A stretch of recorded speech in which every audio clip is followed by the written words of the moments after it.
Ya, ada lagi kemudian yang mau menanyakan? Saya, Ya. kalau saya ini mengenai hadis,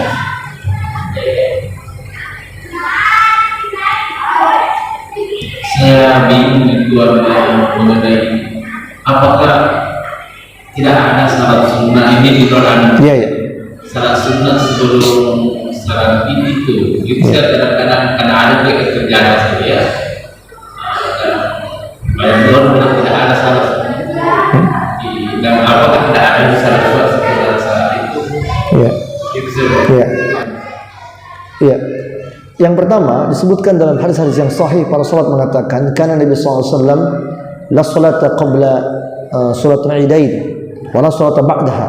Adalah Nabi SAW, kata para sahabat, beliau tidak mengerjakan salat apapun sebelum salat dua hari raya dan tidak pula sesudahnya.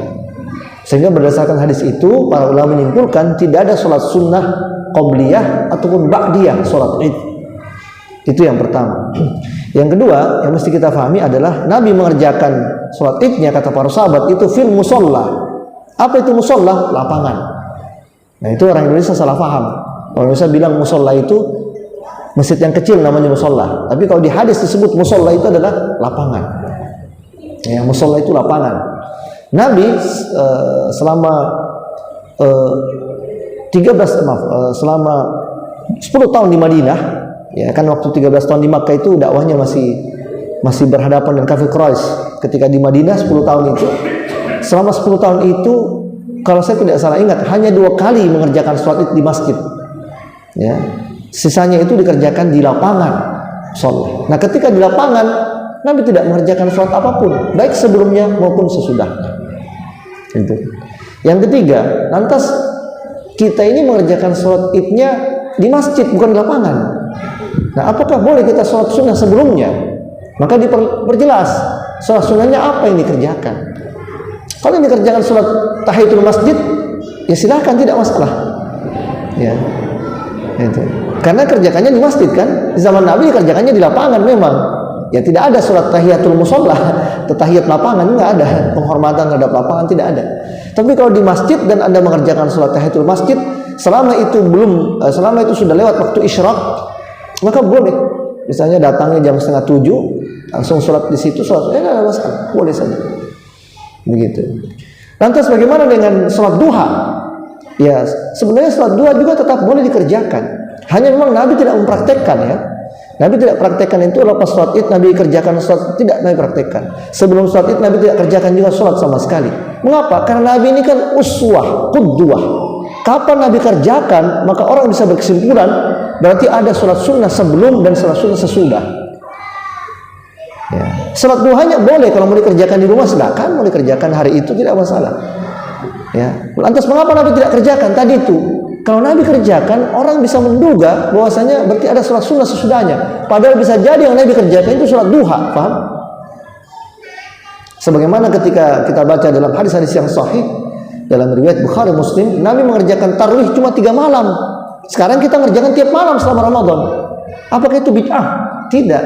Nabi kerjakan hanya 3 malam. Kata Nabi SAW, aku khawatir itu diwajibkan kepada kalian. Maksudnya apa? Jangan sampai nanti sahabat menceritakan kepada tabi'in, tabi'in ceritakan kepada tabi'ut tabi'in, sampai ke bawah, ditulis oleh ulama, disyarah oleh orang, disimpulkan berarti sholat tarawih itu wajib.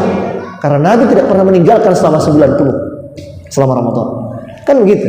Tapi sengaja Nabi tinggalkan, hanya kerjakan 3 kali saja, supaya kita faham berarti ini hukumnya sunnah, bukan wajib. Karena kalau Nabi kerjakan terus-menerus, tidak pernah ditinggalkan, orang bisa menduga ini perkara yang wajib. Nah, sama juga tadi, Nabi tidak kerjakan sholat duha selepas sholat id, ya, yang dilihat oleh para sahabat. Mungkin saja Nabi kerjakan di rumahnya, kan sudah tidak dilihat sama sahabat, gitu. Mengapa? Ya, agar orang tidak menduga bahwa ada sholat sunnah sesudah sholat id. Nah, jadi kalau mau sholat duha silakan, ya, tidak masalah, boleh saja. Tapi bagi yang mau sebaiknya memang kerjakannya di rumah saja.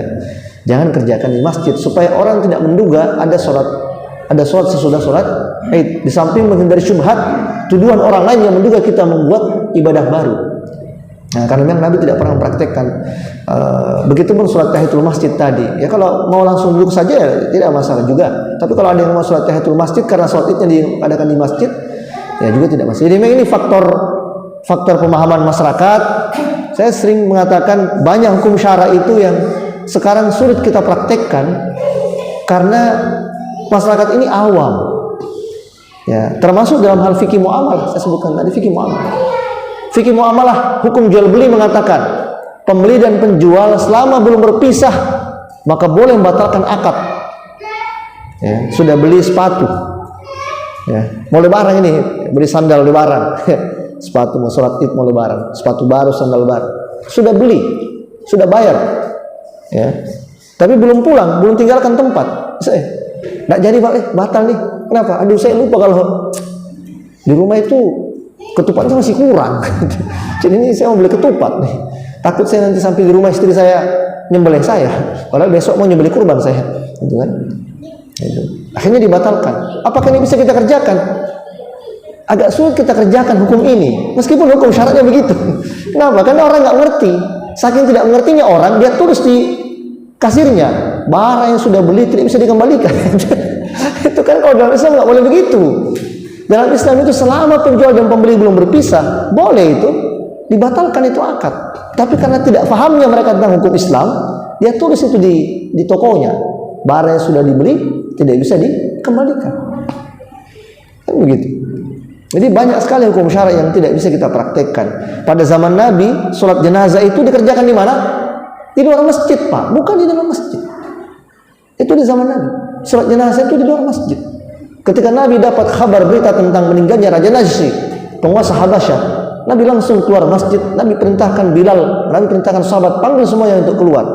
Dan mereka kerjakan sholat gaib di pekarangan Masjid Nabawi, bukan di dalam masjid. Sekarang apakah bisa kita praktekkan hukum itu?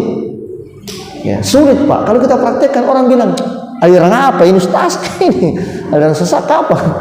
Karena mereka awamnya itu, saking awamnya mereka itu Pak. Saking awamnya mereka. Nah, itu tadi saking awalnya mereka. Itulah yang menyebabkan mengapa umat ini juga mudah, masyarakat ini mudah dengar embel-embel syariah, pegadaian syariah. Asalnya sih syariah, itu bank syariah. Ya. Begitu dia ngutang di bank syariah, dia bilang sadis ini lebih parah daripada bank konvensional, lebih tinggi bunga. Itu karena tertipu dengan embel-embel syariah. Gitu. Begitu ditanya pimpinannya bank syariah, ini betul-betul syariah Pak? Dia bilang masih OTW. Kapan tibanya? OTW dulu, dari dulu. Ya, sejak 5 tahun lalu, sejak 10 tahun lalu. Ditanya kapan syariahnya? Dia bilang ini masih proses. Loh kok proses sudah 5 tahun masih proses terus? Ya. Masih OTW, on the way. Loh, kapan tibanya itu sampai betul-betul syariah? Karena jawabannya begitu terus dari dulu. Itu saking faktor ketidakpahamannya masyarakat, keawaman mereka. Nah, itu begitu. Jadi tadi sama seperti tadi itu. Ini lebih karena faktor keawaman masyarakat sehingga mungkin saja mereka berdebat, kamu sholat apa ini? Setelah sholat Id. Nah, itu. Maka sebaiknya sholat duhanya kerjakan di rumah saja. Jangan dikerjakan di masjid. Wallahu a'lam bishawab. Ya. Sebelum Jumat. Ya. Kalau Jumat, apakah itu masih banyak yang saya melakukan setelah asar? Jadi menunggu Fatih naik mimbar. Ya. Masih. Iya. Azan pertama maksudnya.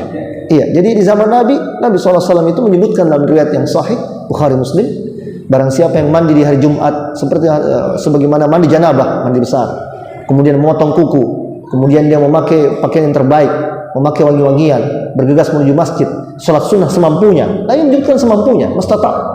Sehingga di zaman Nabi itu disebut dalam riwayat yang hadis sahih, ada sahabat itu yang sholat terus sampai Nabi naik khatib baru dia berhenti. Nabi lihat, Nabi tidak larang. Jadi kalau sebelum Jumatan terserah mau berapa rakaat silakan. Ya, terserah mau berapa, tidak ada larangan, tidak diatur. Yang diatur itu qabliyah ba'diyah Jumat. Setelah sholat Jumat, Nabi contohkan dalam hadis yang saya disebutkan dalam Riyadhus Shalihin oleh Imam Nawawi disebutkan, Nabi mengerjakan sholat sunnah setelah Jumat 4 rakaat beliau kerjakan. 2 rakaat dulu baru salam dan 2 rakaat lagi baru salam. Sehingga setelah sholat Jumat boleh kita mengerjakan 2 rakaat saja, boleh juga 4 rakaat dengan 2 kali salam. Gitu. Nah, begitu. Cuma kalau Nabi itu mempraktekkan sholat sunnahnya itu di rumah. Ya, yang ba'diyahnya itu di rumah beliau. Sehingga yang riwayatkan hadis itu Aisyah dan istri Nabi yang lain, bukan dia sama sahabat.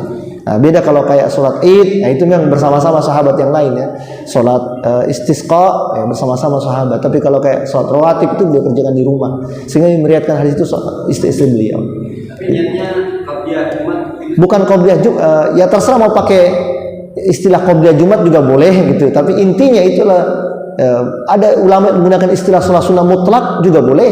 Ya, intinya sholat sunnah itu sebelum sholat Jumat dimungkinkan berapa rakaat saja, ya terserah, ya sampai khatibnya naik ke atas mimbar baru dia berhenti mengerjakan sholat sunnah. Wallahu a'lam.